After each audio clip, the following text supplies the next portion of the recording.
Hello friends, welcome back. ಹೇಗಿದ್ದೀರಾ? I hope ಎಲ್ಲರೂ ಚೆನ್ನಾಗಿದ್ದೀರಾ ಅನ್ಕೋತೀನಿ. ಇವತ್ತು ಸಿಂಪಲ್ ಆಗೊಂದು ರೆಸಿಪಿ, ಹೋಟೆಲ್ ಸ್ಟೈಲಲ್ಲಿ ದೇವಸ್ಥಾನದಲ್ಲಿ ಭಟ್ರು ಮಾಡೋ ಥರ ಸಾಂಬಾರು ಪುಡಿ, ಧನಿಯಾ ಪುಡಿ ಏನೂ ಯೂಸ್ ಮಾಡಿದೆ ಮೂಲಂಗಿ ಸಾಂಬಾರು ಯಾವ ಥರ ಮಾಡ್ತೀನಿ ಅಂಥೇಳಿ ತೋರಿಸ್ಕೊಡ್ತಾ ಇದ್ದೀನಿ. ಇದಕ್ಕೂ ಮೊದಲು ನಾನು ಮೂಲಂಗಿ ಮತ್ತು ಬೇಳೆ ಸಾಂಬಾರು ಯಾವ ಥರ ಮಾಡಿದ್ದೀನಿ ಅಂತೇಳಿ ತೋರಿಸಿದ್ದೀನಿ. ಅದು ಮಸಾಲೆ ರುಬ್ಬಿಟ್ಟು ಹಾಕೋದು, ಇದು ಡೈರೆಕ್ಟ್ ಯೂಸ್ ಮಾಡ್ಕೊಂಡು ಮಾಡೋ ಅಂಥದ್ದು. ನಾನಿಲ್ಲಿ ಮೊದಲಿಗೆ ಮೂಲಂಗಿನ ಚಿಕ್ಕದಾಗಿ ಹಚ್ಬಿಟ್ಟು ಸ್ವಲ್ಪ ಸಾಲ್ಟನ್ನು ಹಾಕ್ಕೊಂಡು ಒಂದು 10 ನಿಮಿಷ ಹಾಗೆ ಮ್ಯಾರಿನೇಟ್ ಮಾಡೋದಕ್ಕೆ ಇಟ್ಟಿದ್ದೀನಿ. ಅದಾದಮೇಲೆ ಒಂದು ಕುಕ್ಕರ್ಗೆ ಸ್ವಲ್ಪ ತೊಗರಿಬೇಳೆನ 2 ಟೊಮೊಟೊ ಹಾಕ್ಬಿಟ್ಟು ಸ್ವಲ್ಪ ಉಪ್ಪು ಹಾಕಿ ಕೂಗಿಸ್ಕೊಳ್ಳೋಕ್ಕೆ ಇಟ್ಟಿದ್ದೀನಿ. ಅದಾದಮೇಲೆ ಒಂದು ಕಡಾಯಿ ತೊಗೊಂಡು ಅದಕ್ಕೆ ಸ್ವಲ್ಪ ಆಯಿಲ್ ಹಾಕಿ ಸ್ವಲ್ಪ ಸಾಸಿವೆ ಮತ್ತು ಹಿಂಗು, ಅದಾದಮೇಲೆ ಬೆಳ್ಳುಳ್ಳಿ, ಒಂದೆರಡು ಒಣಮೆಣ್ಸಿನ್ಕಾಯಿ, ಜೀರಿಗೆ ಮತ್ತು ಸ್ವಲ್ಪ ಮೆಂತ್ಯ, ಸಣ್ಣಗೆ ಹಚ್ಚಿಟ್ಕೊಂಡಿರೋ ಅಂಥ ಒಂದು 2ರಿಂದ 3 ಹಸಿಮೆಣ್ಸಿನ್ಕಾಯಿ. ಇಲ್ಲಿ ಹಸಿಮೆಣ್ಸಿನ್ಕಾಯಿನೂ ಹಾಕ್ಕೋಬೇಕು, ಒಣಮೆಣ್ಸಿನ್ಕಾಯಿನೂ ಎರಡನ್ನೂ ಹಾಕ್ಕೋಬೇಕು. ಅದಾದಮೇಲೆ ಒಂದು ಸಣ್ಣಗೆ ಹಚ್ಚಿಟ್ಕೊಂಡಿರೋ ಅಂಥ ಈರುಳ್ಳಿನೂ ಕೂಡ ಕಟ್ ಮಾಡಿ ಹಾಕ್ಕೋತಾ ಇದ್ದೀನಿ. ಅದಾದಮೇಲೆ ಇಲ್ಲಿ ನಾನು ಮೊದಲಿಗೆ ಹಚ್ಚಿ ಒಂದು 10 ನಿಮಿಷ ನೀವು ಸಾಂಬಾರು ಮಾಡೋದಕ್ಕೂ ಮುಂಚೆನೇ ಹಚ್ಚಿ ಸ್ವಲ್ಪ ಸಾಲ್ಟನ್ನು ಹಾಕಿ ಇಟ್ಟಿರಬೇಕು. ಅದನ್ನು ನೀರಲ್ಲಿ ವಾಶ್ ಮಾಡಿ ಡೈರೆಕ್ಟು ಮಸಾಲೆಲೆ ಹಾಕ್ತಾಯಿದ್ದೀನಿ. ಇದಕ್ಕೆ ಬೇಯೋದಕ್ಕೆ ಸ್ವಲ್ಪ ಸಾಲ್ಟನ್ನು ಹಾಕ್ಕೋತಾ ಇದ್ದೀನಿ. ನಾವು ಮೂಲಂಗಿನ ಕುಕ್ಕರ್ ಹಾಕಿ ಕೂಗ್ಸೋದಿಲ್ಲ, ಡೈರೆಕ್ಟ್ ಇಲ್ಲೇ ಬಾಯ್ಲ್ ಮಾಡೋದ್ರಿಂದ ಅದು ಒಂದು 50-60% ಇದರಲ್ಲೇ ಬೇಯಬೇಕು.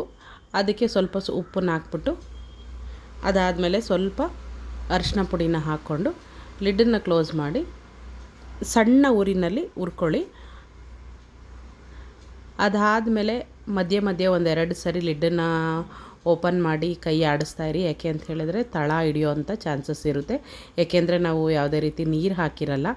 ಇದು ಹಾಗೆ ರಾನೇ ಒಂದು 50% ಬೇಯಬೇಕು.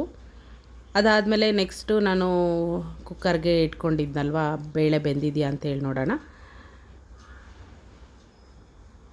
ಇದನ್ನು ಸ್ವಲ್ಪ ಹಂಗೆ ಚೌಟಲ್ಲಿ ಸ್ವಲ್ಪ ಹಂಗೇ ಸ್ಮ್ಯಾಶ್ ಮಾಡಿಕೊಂಡ್ರೆ ಸಾಕು. ಆಗಿದೆ ಇದು. ಅದಕ್ಕೊಂದೆರಡು ಟೊಮೊಟೊನ ಹಾಕ್ಕೊಂಡಿದ್ದೆ ಅಷ್ಟೇ.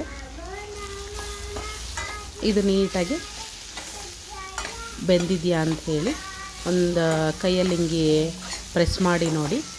ಚೆನ್ನಾಗಿ ಬೆಂದಿದೆ, ಓಕೆ, ಒಂದು 60-70% ಬೆಂದಿದೆ ಅನ್ನೋವಾಗ ಖಾರಕ್ಕೆ ಅನುಗುಣವಾಗಿ ಸ್ವಲ್ಪ ಚಿಲ್ಲಿ ಪೌಡರನ್ನು ಹಾಕ್ಕೊಳ್ಳಿ. ಚಿಲ್ಲಿ ಪೌಡರು ನೋಡ್ಕೊಂಡು ಹಾಕ್ಕೊಳ್ಳಿ. ಯಾಕೆ ಅಂತ ಹೇಳಿದ್ರೆ ಆಲ್ರೆಡಿ ನಾವು ಒಣಮೆಣ್ಸಿನ್ಕಾಯಿ ಯೂಸ್ ಮಾಡಿದ್ದೀವಿ, ಹಸಿಮೆಣ್ಸಿನ್ಕಾಯಿ ಹಾಕಿದ್ದೀವಿ. ಅದಕ್ಕೆ ನೋಡ್ಕೊಂಡು ಆ್ಯಡ್ ಮಾಡಿಕೊಂಡು ಸ್ವಲ್ಪ ಬೇಳೆ ಪೌಡರನ್ನ ಹಾಕ್ಕೋಬೇಕು. ಅದಾದಮೇಲೆ ಹುಣಸೆಹಣ್ಣ ಕಿವುಚ್ಬಿಟ್ಟು ಸ್ವಲ್ಪ ಹುಳಿನ ಹಾಕ್ಕೊಳ್ಳಿ. ಎಲ್ಲದನ್ನು ಹಾಕ್ಕೊಂಡು ಆದಮೇಲೆ ನೀವು ಸ್ಮ್ಯಾಶ್ ಮಾಡಿ ಇಟ್ಕೊಂಡ್ರಲ್ಲ ಬೇಳೆ ಬೇಯಿಸ್ಕೊಂಡಿರೋದು, ಅದನ್ನು ಕೂಡ ಡೈರೆಕ್ಟ್ ಇದರೊಳಗಡೆ ಹಾಕ್ಕೊಳ್ಳಿ. ಇಷ್ಟೇ, ತುಂಬ ಸಿಂಪಲ್ಲು. ಆಮೇಲೆ ರುಚಿಗೆ ತಕ್ಕಷ್ಟು ಉಪ್ಪು, ಇಷ್ಟನ್ನು ಹಾಕಿದ್ರೆ ಒಂದು ಕುದಿಸ್ಕೋಬೇಕು. ನೀರು ನಿಮ್ಮ ಎಷ್ಟು ಸ್ವಲ್ಪ ಗಟ್ಟಿ ಬೇಕು, ಏನಾದರೂ ನಾವು ಚಪಾತಿ ಆ ಥರ ಯೂಸ್ ಮಾಡ್ತೀವಿ ಅಂತ ಹೇಳಿದ್ರೆ ಸ್ವಲ್ಪ ಗಟ್ಟಿಯಾಗಿ ಇಟ್ಕೊಳ್ಳಿ. ಇಲ್ಲ ನಾವು ಮುದ್ದೆ ಅಥವಾ ರೈಸ್ ಜೊತೆ ತಿಂತೀವಿ ಅಂತೇಳಿ ಸ್ವಲ್ಪ ನೀರನ್ನು ಆ್ಯಡ್ ಮಾಡಿಕೊಳ್ಳ್ರಿ. ಒಂದು ಕುದಿನ ಕುದಿಸ್ಕೊಂಡ್ರೆ ಸಾಕು. ತುಂಬ ಟೇಸ್ಟಿಯಾಗಿರೋವಂಥ ಮೂಲಂಗಿ ಸಾಂಬಾರು. ನಮಗೆ ಭಟ್ರು ಮಾಡ್ತಾರಲ್ವ, ಇಲ್ಲ ದೇವಸ್ಥಾನದೊಳಗಳಲ್ಲಿ ಕೊಡ್ತಾರಲ್ವ, ಅದೇ ಥರನೇ ಇರುತ್ತೆ ಟೇಸ್ಟು. ಅಷ್ಟೇ ರುಚಿಯಾಗಿರುತ್ತೆ. ಮೂಲಂಗಿ ಯಾರಿಗೆಲ್ಲ ಇಷ್ಟ ಇಲ್ಲ, ನಾನು ಆಲ್ರೆಡಿ 2-3 ವೀಡಿಯೋಸ್ ಹಾಕಿದ್ದೀನಿ. ಮೂಲಂಗಿ ಚಟ್ನಿ ಆಗಿರ್ಬೋದು, ಮೂಲಂಗಿ ಬೇಳೆ ಸಾಂಬಾರು ಆಗಿರ್ಬೋದು, ಹೋಗಿ ಒಂದು ಸರಿ ಚೆಕ್ ಮಾಡಿ. ಕಡಿಮೆ ಟೈಮಲ್ಲಿ ತುಂಬ ಹೆಲ್ತಿಯಾಗಿರೋ ಅಂಥ ಮೂಲಂಗಿ ಸಾಂಬಾರು ರೆಡಿ. ರೈಸ್ ಜೊತೆ ತುಂಬ ಚೆನ್ನಾಗಿತ್ತು. ಹೆಂಗೆ ಪೋಸ್ಟ್ ಕೊಟ್ಟಿದೆಯಾ ಬಂಗಾರಿ?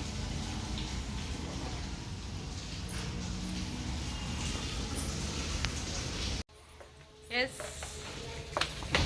ಬೇಬಿ ನನ್ನನ್ನು ಫೋಟೋ ತೆಗೆಯೋದು ನಿಂದೆ ಫೋಟೋ ತೆಗಿಬೇಕು ತೆಗೆದ್ನಲ್ಲ ಆಲ್ರೆಡಿ ರೆಡಿ ಮಾಡಿ ಬರ್ತಾ ಇದ್ದೀವಿ. ಸ್ವಲ್ಪ ಆಚೆ ಹೋಗೋಣ ಅಂಥೇಳಿ ಹೊರಟಿದ್ವಿ. ಮಳೆ ಸ್ಟಾರ್ಟ್ ಆಯಿತು. ಬೈಕಲ್ಲಿ ಹೋಗೋಣ ಅಂತ ಪ್ಲ್ಯಾನ್ ಮಾಡಿದ್ವಿ. ಬಟ್ ಮಳೆ ಬರ್ತಾ ಇರೋದ್ರಿಂದ ಸರಿ ಕಾರಲ್ಲೇ ಹೋಗೋಣ ಅಂಥೇಳಿ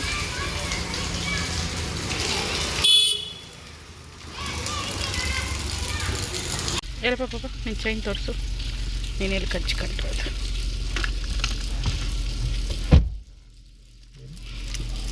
ಚೈನ್ ಕಚ್ಚಿರೋದು.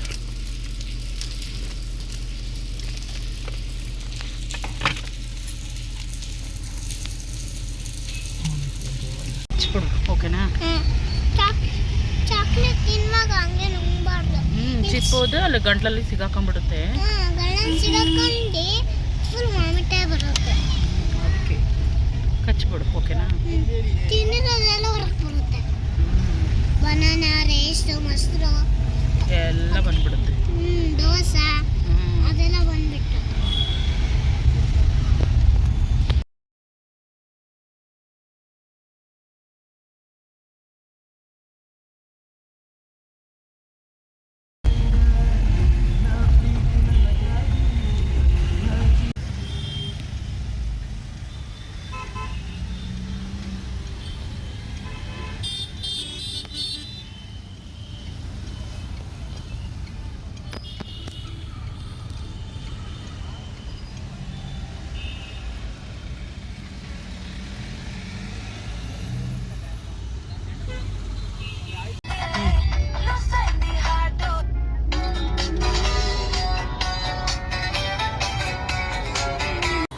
ವೆಯ್ಟ್ ಮಾಡಿ ಗುರು ತೆಗಿಯೋದು ಕಡಿ ಸಾಕು ನನ್ನ ನೋಡಿ ಬಿಸಾಕ್ತೇನೆ ನಾನು ಪಾಪ ಯಾವ ಅಂತಾರೆ ಒನ್ಲಿ.